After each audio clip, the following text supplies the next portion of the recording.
At 178,926 square feet, the Biltmore Estate is the largest home in the United States. This massive house is located on 6,950 acres of land. And visiting at Christmas time is an absolutely unforgettable experience.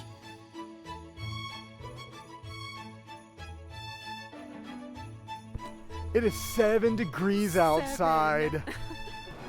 I am so excited that we are going to the Biltmore Estate for Christmas. I did this one time when I was a little kid with my grandparents, and I never forgot it. The incredible thing is that Alaina has lived in this area her entire life and has never been to the Biltmore Estate once. First, we have to wait for a shuttle, and it's cold. In the cold. Here it comes! Yay! All right, it's shuttle ride time. You know it's cold when the windows are solid ice. I wish you could really see what it's really like driving in. So pretty. So there aren't any publicly usable restrooms inside the Biltmore house. They're in the stable house, which is off to the right over here. So that's where we're gonna go first for sure. In the stable house are also a number of restaurants and different shops, including a couple of gift shops. So we did some ornament shopping. I think we found one. This one is $21. That's not too bad. And there's a confectionery. It looks so delicious in here. It smells good too. And there's a cafe. Well, my mom said. But we're headed to the bakery for some hot chocolate. It was nice to get a little warmed up in there. But now we're back out in the bitter cold. All right, hot chocolates have been achieved. And now it's time for us to head off to the Biltmore house. So we're not allowed to take our hot chocolate inside, which totally makes sense. And there was just one more shop that we hadn't checked out anyway, so we're making the most of our time and drinking our $5 hot chocolate. All the trees here are so stunning. Once we had completed our hot cocoa, we entered the home. The first room that we entered was the main hall, which is adjacent to the winter garden. Multiple spaces throughout the home hosted musical guests who were performing Christmas and classical favorites.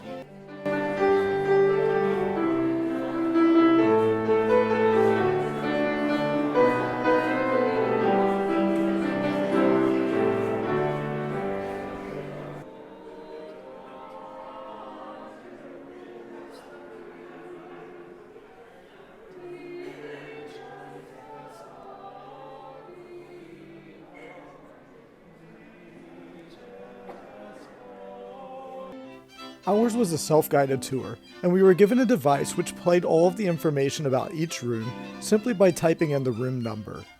What I love so much about this piece of technology is that it created a really quiet, relaxing environment as people were listening to these devices as opposed to walking through each room and talking loudly to one another. The tour continued into the bachelor wing, which of course centers around the billiard room. One fascinating fact about this room is that there are some hidden doors.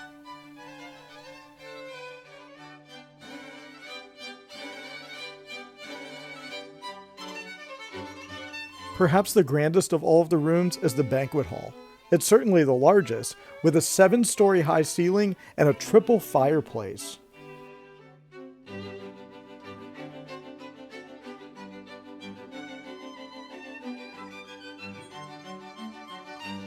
At Christmas time, this room is home to the only real Christmas tree in the entire house, a giant spruce tree.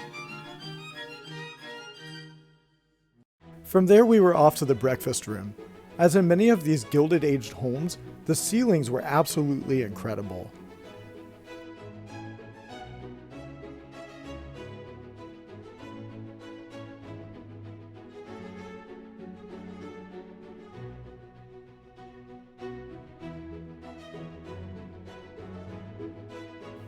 The salon wasn't actually completed during George Vanderbilt's lifetime, but Biltmore curators arranged the room from various furnishings after a style which reflected the room's original intent.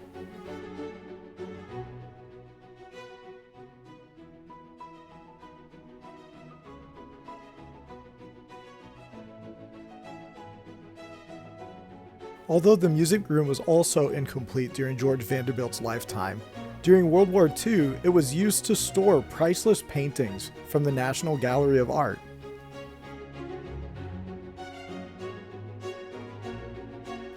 Measuring 90 feet in length, the Tapestry Gallery is the second largest room in the Biltmore House. These tapestries are a part of a set referred to as the Triumph of the Seven Virtues.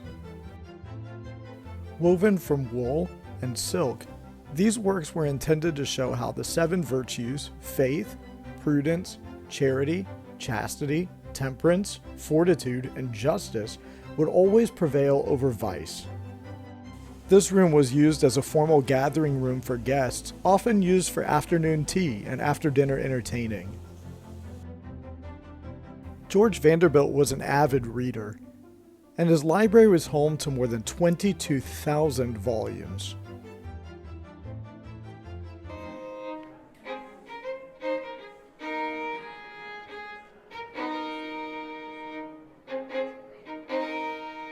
The second-floor living hall was in essence a living room where guests of the Vanderbilts could gather together and get to know one another better during their stay at the Biltmore.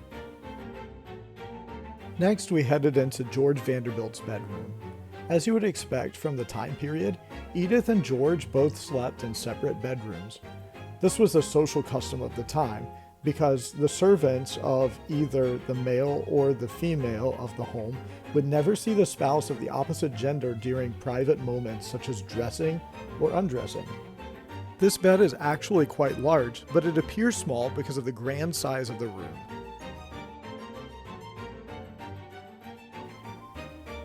This private space located between George and Edith's bedroom is the oak sitting room.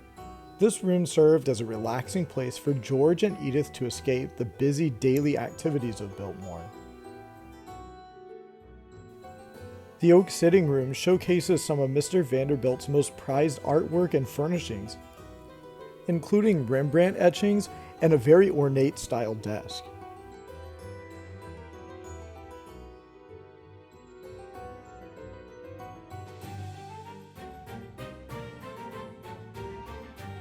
Next, Edith's bedroom was actually originally designed with George's mother in mind, but she passed away just briefly before the room was ready for furnishing. Edith decorated her room in a feminine Louis XV style. This style was quite popular for French interiors during the turn of the 20th century, but is not found anywhere else in the Biltmore Estate. Edith may have preferred these furnishings because they reminded her of her childhood in France with her sisters. George Vanderbilt was a great connoisseur of art. Numerous etchings lined the hallways throughout the entire home. This would have been a great way for George Vanderbilt to bring his favorite artwork into the Biltmore Estate. The third floor is where the vast majority of the guest rooms are located. The third floor living hall would have been the ideal place for guests of the Biltmore Estate to relax, converse, engage in entertainment, games, read books, and enjoy other pleasures while staying in the home.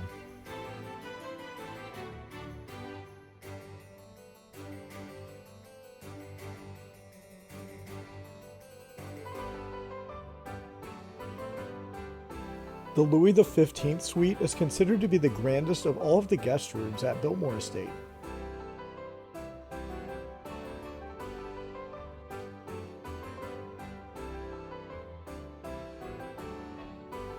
One of the rooms in the suite is sometimes referred to as the true heart of Biltmore. This room served as the birthplace of George and Edith's only daughter Cornelia in 1900.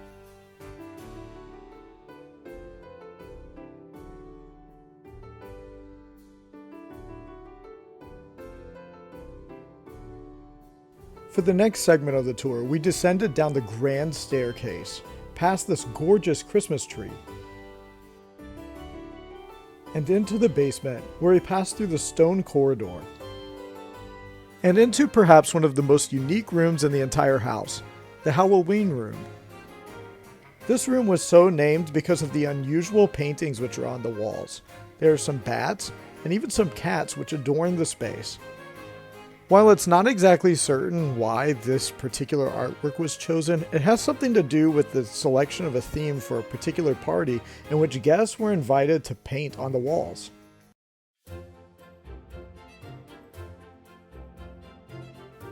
The basement of the Biltmore is also home to a bowling alley, an indoor swimming pool,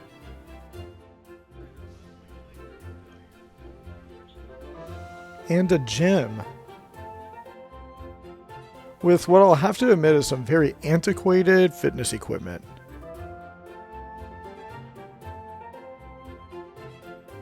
Additionally, numerous dressing rooms are located along the way, because it was considered to be highly inappropriate to be seen around the house in your bathing suit or your athletic attire.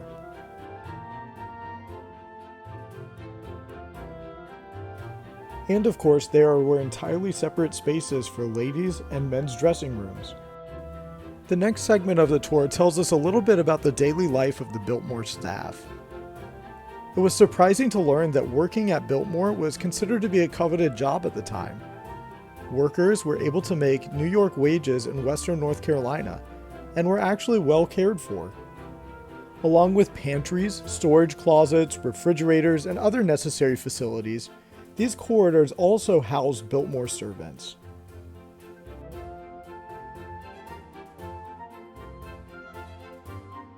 There are also actually numerous kitchens on this floor, among them a rotisserie kitchen and the main kitchen. And here is the servants' dining room.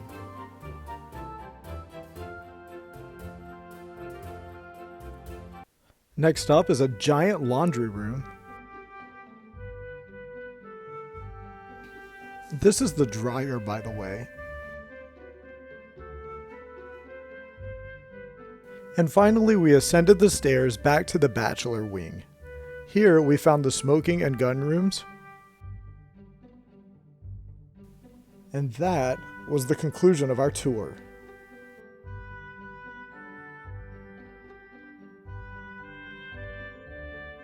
Wow, that was so much fun! I was really glad that it was nice and warm inside. Of course, in this gargantuan house, you don't get to see everything. You just kind of go through a lot of the main areas. And apparently there's a back stairs tour that you can also book. So bucket list goals. One day. And one day I'd love to come back and actually see all the gardens and stuff too, because I think it would be amazing. And it wouldn't be as cold outside. Right.